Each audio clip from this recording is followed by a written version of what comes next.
Le chanteur Toto Cutugno, interprète du tube L'Italiano, est mort des suites d'une longue maladie à l'âge de 80 ans, ce mardi 22 août. L'occasion de revenir sur son mariage avec Carla, la femme de sa vie épousée en 1971.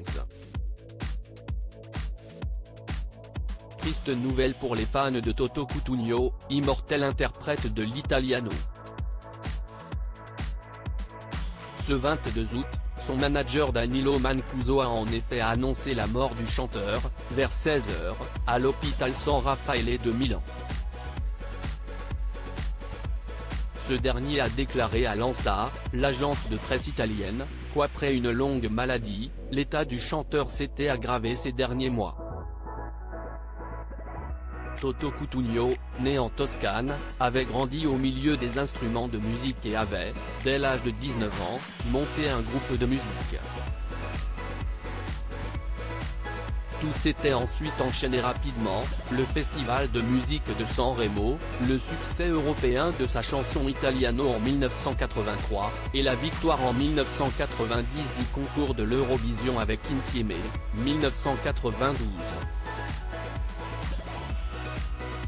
Les fans préféreront oublier en revanche l'édition 1991 du télécrochet.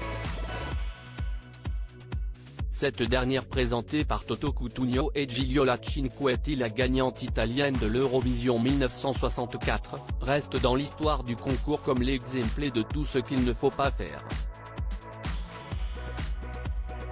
En France, le chanteur avait connu un vif succès composant des tubes pour nombre de stars de l'Hexagone, on se souviendra notamment de En chantant, écrite pour Michel Sardou. Pour la regrettée Dalida, il avait coécrit Laissez-moi danser, Monday, Tuesday. Il était également l'auteur de la musique de Et si tu n'existais pas pour Joe Dassin et avait composé Africa, devenu l'été indien.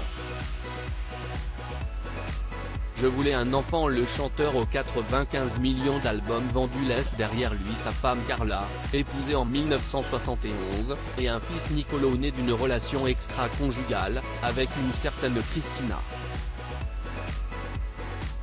Lorsque le petit garçon vient au monde en 1989, le chanteur avoue tout à sa femme. Pas de réaction de colère de la part de Carla. L'épouse du chanteur prend une décision qui le surprend. Dans les colonnes du Corriere della Sera en 2018, Toto Cutugno s'était souvenu. J'étais et je suis marié à Carla et je voulais un enfant. Carla aurait pu me virer de la maison, mais elle ne l'a pas fait. La première chose qu'elle m'a dite, c'est de reconnaître mon fils et de lui donner mon nom de famille. Une consigne à laquelle il s'est plié sans discuter. L'intelligence de Carla et sa bienveillance ont permis à Nicolo de grandir près de son père. Cet unique enfant a choisi une voie loin de la lumière des projecteurs et de la musique, poursuivant des études d'économie. Il est l'un de ces nombreux bons garçons italiens sur lesquels notre pays devrait se concentrer, avait déclaré fièrement le chanteur au sujet de son fils. Si esti sans doute ensemble que Nicolo et Carla pleurent ensemble l'Italiano d'Héros.